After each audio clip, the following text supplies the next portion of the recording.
Hi everyone, എല്ലാവർക്കും P സ്റ്റുഡിയോസിലേക്ക് സ്വാഗതം. രേഖാചിത്രം എന്ന സിനിമ തിയേറ്ററിലെത്തിയപ്പം എല്ലാവരും റീവാച്ച് ചെയ്ത ഒരു മൂവിയാണ് കാതോട് കാതോരം. അതിലെ കുട്ടൻ, അതേപോലെ വിൻസെൻ്റ് ഗോമസിൻ്റെ രാജുമോൻ. എനിക്ക് ഇതിൽ കൂടുതൽ ഇൻട്രൊഡക്ഷൻ കൊടുക്കേണ്ട ആവശ്യമില്ല എന്ന് തോന്നുന്നു. അന്നത്തെ മാസ്റ്റർ പ്രക്ഷോഭാണ് ഇന്ന് നമ്മുടെ കൂടെ ഉള്ളത്. ഒന്ന് പറയണ്ട കുട്ടാ. കുട്ടനോ? ഇയാൾക്ക് എങ്ങനെ എന്റെ പേരറിയാ? അതൊക്കെ ഒരു വേലയല്ലേ മാഷേ. രാജുമോൻ ഒരിക്കൽ എന്നോട് ചോദിച്ചു, അങ്കിളിന്റെ ഫാദർ ആരാ? ഞാൻ പറഞ്ഞു, ഒരു രാജാവാണ്, കിരീടവും ചെങ്കോലും സിംഹാസനവും ഉള്ള ഒരു രാജാവ്. പിന്നീട് എന്നെ കാണുമ്പോ അവൻ കളിയാക്കി വിളിക്കുവാനും അത് കാതോട് കാതോരത്തിൽ അതൊക്കെ ഒരു സബർജില്ലി തോട്ടത്തിൽ കൂടെ മമ്മൂക്കയുടെ കയ്യിൽ ഇങ്ങനെ തൂങ്ങിപ്പിടിച്ച് അതൊക്കെ എന്നിട്ട് അന്ന് കുറെ പറിച്ച് തിന്നൊക്കെ ചെയ്തിട്ടുണ്ട്. അങ്ങനത്തെ ചെറിയൊരു ഓർമ്മകളൊക്കെ ഉണ്ട് കേട്ടോ. ഉണ്ണികളെ കഥയൊക്കെ എത്രയാന്നറിയോ നമ്മളെയൊക്കെ കൊണ്ട് കമൽ സാറ് കഷ്ടപ്പെട്ടിട്ടുള്ളത്. ലാൽ സാർ ഇത് കണ്ട ആകെ കൂടി എക്സൈറ്റഡ് ആയി.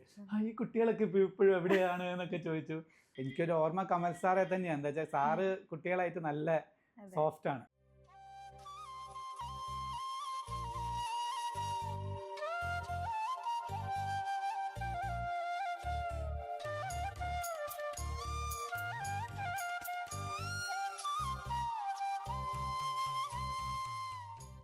എന്തൊക്കെയുണ്ട് വിശേഷങ്ങൾ? സുഖമായിരിക്കുന്നു. ഇപ്പം വീണ്ടും കുട്ടനെയും അതേപോലെ ആ സിനിമയും ആ പാട്ടുകളും എല്ലാവരും മലയാളികളെ വീണ്ടും ഏറ്റെടുത്തു കഴിഞ്ഞു. എന്താണ് തോന്നുന്നത് ഇപ്പോൾ? സത്യം പറഞ്ഞാൽ ആ മൂവി കണ്ടിട്ടില്ല. എന്താണ് കണക്റ്റഡ് ആയിട്ടുള്ള വിഷയം എന്താണെന്നും വ്യക്തമല്ല. പക്ഷെ കാതോട് കാതോരത്തിൻ്റെ എന്തോ ഒരു പശ്ചാത്തലമാണെന്നാണ് ഞാനും മനസ്സിലാക്കിയത്. അപ്പം കേട്ടെടുത്ത സമയത്ത് കാണണം എന്നുള്ളൊരു ആഗ്രഹമുണ്ട്. തീർച്ചയായിട്ടും കാണുകയും ചെയ്യും.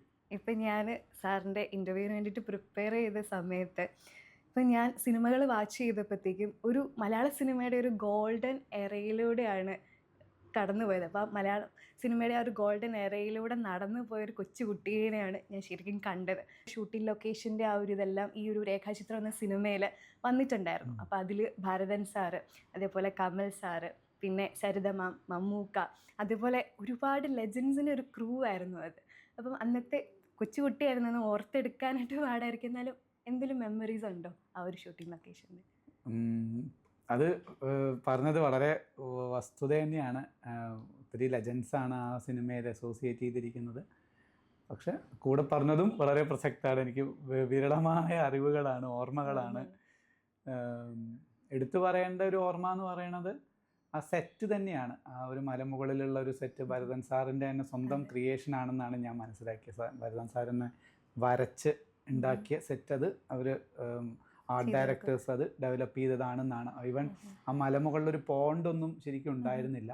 അതടക്കം ഭരതൻ സാറ് വരച്ചിട്ട് അവരതിനെ റീക്രിയേറ്റ് ചെയ്തിട്ട് ഉണ്ടാക്കിയൊരു പോണ്ടൊക്കെ ഉണ്ട് എന്നാണ്, അങ്ങനെയാണ് ഞാൻ പറഞ്ഞു കേട്ടത്. പക്ഷെ ആ സെറ്റ് ഒരു വളരെ ഒരു എക്കോ ഫ്രണ്ട്ലി എന്നൊക്കെ പറയണത് പോലെ നല്ലൊരു ഒരു വൈക്കോല് കൊണ്ട് ഉണ്ടാക്കിയൊരു വീടൊക്കെ. ആ സെറ്റൊക്കെ എനിക്ക് നല്ല ഒരു ഓർമ്മയുണ്ട്, സെറ്റിൽ ഓടി നടന്നതും കളിച്ചതും ഒക്കെ.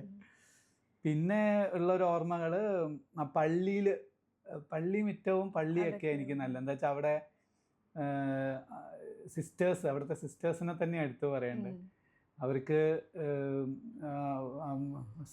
പാട്ടിൻ്റെ സീക്വൻസ് ഒക്കെ ആയിട്ട് അവിടെ ഷൂട്ടിങ്ങും കാര്യങ്ങളൊക്കെ നടക്കുമ്പോൾ അവർക്ക് എന്നെ വലിയ കാര്യമായിരുന്നു. അപ്പോൾ അവർ മഠത്തേക്ക് എന്നെ ഉള്ളിലേക്ക് കൂട്ടിക്കൊണ്ടുപോയി എനിക്ക് ഭക്ഷണം വാങ്ങിച്ചു തരിക, ഭക്ഷണം വാരി തരിക, അതൊക്കെ ആയിട്ട്.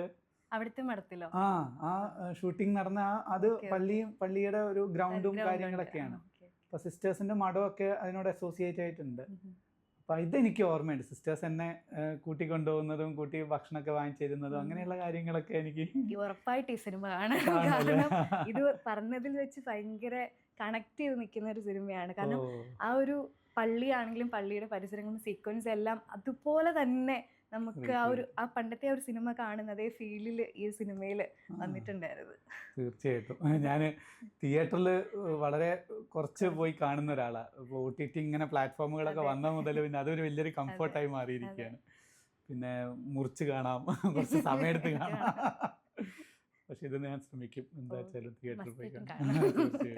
ഇപ്പൊ നമ്മുടെ ഇതില് മമ്മൂക്കേനെ തല്ലുന്ന ഒരു സീനുണ്ടല്ലോ, ആ, റോട്ടിൽ ഇങ്ങനെ ആ. തള്ളിയിട്ട് ഇങ്ങനെ ഇടുമ്പോഴത്തേക്ക് ഓടിച്ചെന്നിട്ട് കരയുന്ന ഒരു സീനുണ്ട്. ഞാൻ അത് കണ്ടു കഴിഞ്ഞപ്പോഴത്തേക്കും ശരിക്കും ഇത് എങ്ങനെ എന്നുവെച്ചാൽ ഒരു തന്മയത്വം എന്നൊക്കെ പറയാം, ഒരു തന്മയത്വത്തോടു കൂടി ആ ഒരു സമയത്ത് അത് എങ്ങനെ അഭിനയിച്ചത്. പിന്നെ അന്നത്തെ കാലത്ത് കരയാന്ന് പറഞ്ഞാൽ ഗ്ലിസറിന് ഗ്ലിസറിൻ ഇട്ട് കണ്ണിലിടുക എന്നുള്ളതാണ്. അത് ശരിക്കും എന്നെ സംബന്ധിച്ച് വലിയൊരു വേദനാജനകമായ ഒരു കാര്യമാണ്. എന്താ വെച്ചാൽ ഗ്ലിസറിൻ കണ്ണിലാകുമ്പോൾ കണ്ണെരിയും. അതെ. കണ്ണെരിഞ്ഞ് കഴിഞ്ഞ് കഴിഞ്ഞാലാണല്ലോ അതെ, അതിനോടനുബന്ധമായിട്ടാണ് പിന്നെ കരച്ചിലും ഇതൊക്കെ വരുന്നത്. അപ്പൊ കരയേണ്ട സീൻ എന്ന് പറഞ്ഞാൽ പൊതുവെ എന്നെ സംബന്ധിച്ചിടത്തോളം ഒരു ആശയക്കുഴപ്പമുണ്ടാക്കുന്ന സീനുകളാണ്.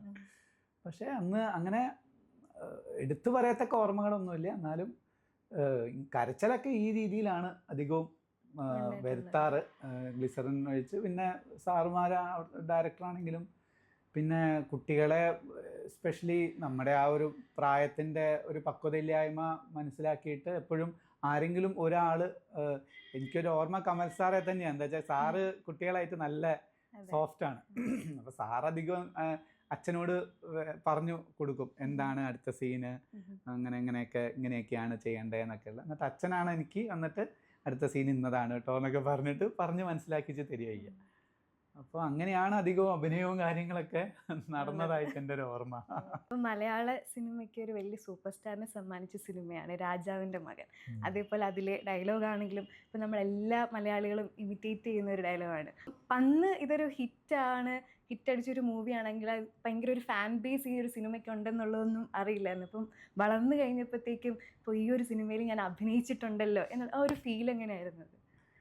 ആൾക്കാരതിനെ തിരിച്ച് ചർച്ചയ്ക്ക് എടുക്കുന്ന സമയത്ത് സന്തോഷമുണ്ട് കേട്ടോ. ആ ഒരു കാലഘട്ടത്തിൽ ഞാൻ പല അതിൻ്റെ പ്രൊഡ്യൂസേഴ്സായിട്ടുള്ളവരും ഡയറക്ടേഴ്സായിട്ടുള്ള ആൾക്കാരുടെയൊക്കെ പല ഇൻ്റർവ്യൂ കാര്യങ്ങളൊക്കെ കേൾക്കുമ്പോഴൊക്കെ അവർ എന്താ പറയുക, ആ ഒരു കാലഘട്ടത്തിൽ നിന്ന് എത്രയോ മുന്നോട്ടുള്ള ഒരു കോൺസെപ്റ്റാണ് അവിടെ അത് ചിത്രീകരിക്കാൻ കോൺസെപ്ച്വലൈസ് ചെയ്തത്. അപ്പോൾ അത് ശരിക്കും ലാൽ സാറിൻ്റെ ഒരു കഴിവ് തന്നെയാണ് അതിനെ ആ രീതിയിൽ സ്ക്രീനിൽ അഭിനയിച്ച് ഇതാക്കുക എന്നുള്ളത്. ആ ഒരു സിനിമയിൽ എനിക്കൊരു ചെറിയ റോള്, അതിൽ ആ ഒരു വളരെ പ്രസക്തമായ ഒരു ഡയലോഗ് ലാൽ സാർ എന്നെ പ്രസൻറ്റ് ചെയ്യുന്നു. അതൊക്കെ ഒരു ഭാഗ്യം. ഇപ്പൊ ജീവിതത്തിൽ ആരോടെങ്കിലും പറയേണ്ടി വന്നിട്ടുണ്ട് ആ ഡയലോഗ്, അല്ലെങ്കിൽ ആരെങ്കിലും പറയുന്നത് കേട്ടിട്ടുണ്ട്? അല്ല, എൻ്റെ കൂട്ടുകാരെ പലപ്പോഴും കളിയാക്കുന്ന രീതിയിൽ കളിയാക്കാൻ വേണ്ടിയിട്ടൊക്കെ ഉപയോഗിക്കുന്നത് സ്വാഭാവികമാണ്. ജോലി എടുത്ത സ്ഥലത്തും ആൾക്കാർ അങ്ങനെ പലതും പറയാ, അങ്ങനത്തെ രീതിയിൽ. പിന്നെ രാജുമോനെ എന്നൊക്കെ എത്രയോ പേര്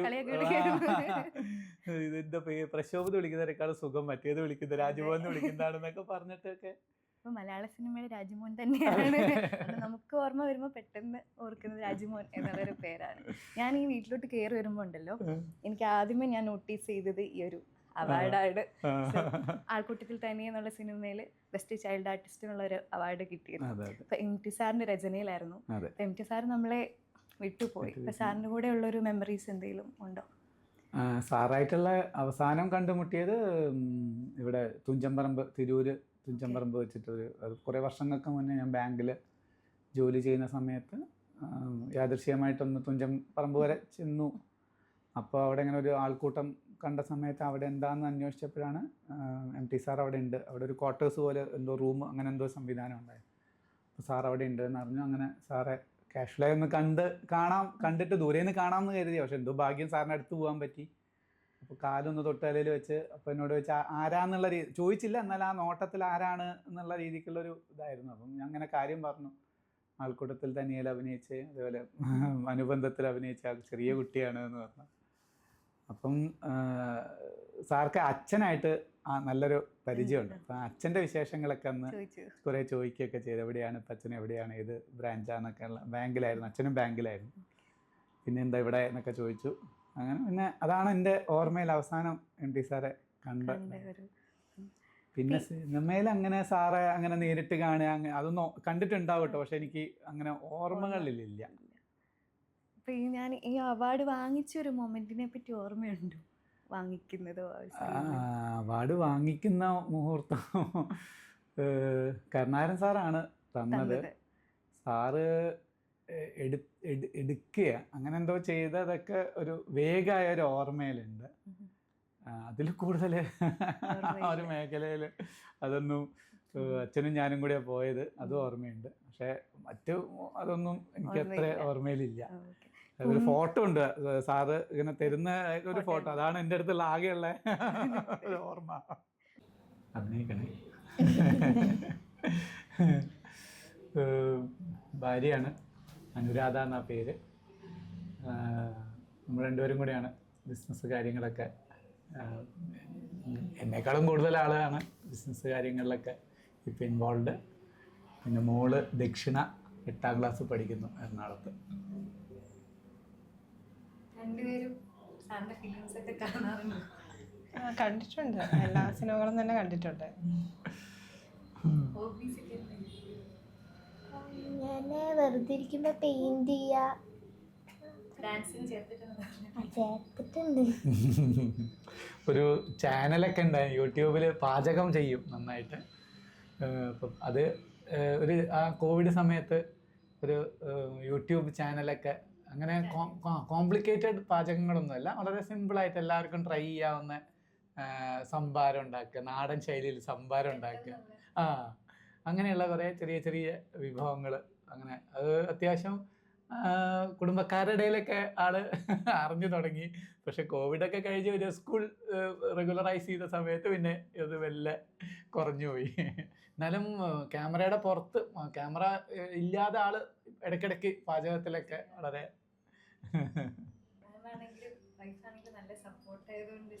തീർച്ചയായിട്ടും എൻ്റെ ഇപ്പം യാത്രകളാണെന്നുണ്ടെങ്കിലും പിന്നെ ബിസിനസ്സിൻ്റെ കാര്യത്തിലാണെങ്കിലും വൈഫ് തന്നെയാണ് എൻ്റെ ഒരു വലിയൊരു സപ്പോർട്ട്. അതെ തീർച്ചയായിട്ടും. യൂണിവേഴ്സിറ്റി റാങ്ക് ഹോൾഡറാണ്. ബാങ്കിലായിരുന്നു, സൗത്ത് ഇന്ത്യൻ ബാങ്കിലായിരുന്നു. കല്യാണം കഴിക്കുന്ന സമയത്ത് നമ്മൾ രണ്ടുപേരും ബാങ്ക് ഉദ്യോഗസ്ഥരായിരുന്നു. പിന്നെ രാജിവെച്ച് ഈ മേഖലയിലേക്ക് കിടന്നപ്പോഴും സ്വതവേ ഭാര്യ വീട്ടുകാരുടെ ഒരു ചോദ്യം ഉണ്ടാവാൻ സാധ്യതയുണ്ട്. പക്ഷെ എന്നെ സംബന്ധിച്ച് അത് തികച്ചും വ്യത്യസ്തമായൊരു അനുഭവമായിരുന്നു. ഫാദർ-ഇൻ-ലോ ആണ് എന്നെ സംബന്ധിച്ച് എനിക്ക് എല്ലാ വിധത്തിലുള്ള ആ ഒരു പ്രചോദനം എന്നുള്ള രീതി കൂടെ കട്ടക്ക് എൻ്റെ കൂടെ തന്നെയായിരുന്നു. അതുപോലെ തന്നെ വൈഫും. ആ സമയത്ത് വൈഫ് ക്യാരിങ് ആയിരുന്നു. എന്നാൽ പോലും ഈ ഒരു മേഖലയുടെ അന്നത്തെ ആ തുടക്കത്തെ കുറേ ബിസിനസ് സംബന്ധമായിട്ടുള്ള കുറേ കണ്ടിൻജൻസിയൊക്കെ ഉണ്ടായിട്ടും കക്ഷി വളരെ സപ്പോർട്ടീവായിട്ട് കൂടെ അതും കട്ടക്ക് തന്നെ സപ്പോർട്ടീവായിട്ടുണ്ടായിരുന്നു. കറക്റ്റ്. അത് ഈ യൂറോ ഗാർഡിൻ്റെ ഒരു ഓണറുണ്ട്, ഷെർവിൻ എന്ന് പറഞ്ഞിട്ട്. അവൻ ഇവളുടെ അനിയൻ്റെ ക്ലാസ്മേറ്റാണ്. അപ്പം അവൻ ഇവിടെ വീട്ടിൽ വന്ന സമയത്ത് എന്നോട് പലപ്പോഴും പറയാറുണ്ട്, ഇങ്ങനെ എന്നെ ഒന്ന് ലാലേട്ടനെ കാണിക്കുകയോ. അപ്പം ഇവിടെ അടുത്ത് തന്നെയാണ്, കുറച്ചങ്ങോട്ട് വിട്ട് കഴിഞ്ഞാൽ ലാലേട്ടൻ്റെ വീടുണ്ട്. അപ്പോൾ ഇവിടെ എന്നെ ഇങ്ങനെ ഇടയ്ക്കിടയ്ക്ക് കളിയാക്കും, അത്ര അറിഞ്ഞിട്ടൊന്നും അച്ഛൻ കൊണ്ടുപോകാത്ത മോശമാട്ടോ എന്നൊക്കെ പറഞ്ഞു. അപ്പോൾ ഇവൻ ഷെർവിൻ വന്ന സമയത്ത് ഇവള് പോയിട്ട് ഷെർവിനോട് പറഞ്ഞു, അങ്കിളെ എനിക്കൊന്ന് ലാലേട്ടനെ കാണാൻ എന്തെങ്കിലും സംവിധാനം ആക്കി തരുമോ. അപ്പോഴും ഞാൻ വിചാരിച്ചു അവൻ്റെ തിരക്കിൻ്റെ ഇടയിൽ ഇവളുടെ വാക്കുകൾ കേട്ടു അവൻ അത്രയും കാര്യമായിട്ട് എടുത്തിട്ടുണ്ടാവില്ല. പക്ഷേ ഇവരുടെ ബ്രാൻഡ് ഇത് വന്ന സമയത്ത് ലാലേട്ടൻ തന്നെയായിരുന്നു അത് കണ്ടിന്യൂ ചെയ്തു. അപ്പോൾ ഒരു വീഡിയോ ഫോട്ടോഷൂട്ടൊക്കെ ഇവിടെ തമ്മനത്ത് വെച്ചിട്ട് നടത്തുന്നു എന്ന് പറഞ്ഞു. അങ്ങനെ ഞാനും ഇവളും കൂടെ വരാൻ പറഞ്ഞു. അപ്പോഴും ഞാനിതത്ര കാര്യമാക്കിയില്ല കേട്ടോ, ഞാനിങ്ങനെ മട്ടിലിട്ടിരിക്കുക. അപ്പോഴാണ് ഇവളെന്നോട് വൈഫ് പറഞ്ഞു, അവളായിട്ട് ഉണ്ടാക്കിയ ഒരു സാധ്യതയാണ്, നിങ്ങളായിട്ട് അത് കെടുത്തരുത്, കളയരുത് എന്ന് പറഞ്ഞു. അതെ അത് കഴിഞ്ഞിട്ടാണ് പിന്നെ നമ്മളവിടെ എത്തിപ്പെടുന്നത്. ഇല്ല, മമ്മൂക്കയായിട്ട് ഇതുവരെ അങ്ങനെ ഒരു സാധ്യത കിട്ടിയിട്ടില്ല. സന്തോഷമുള്ളൂ.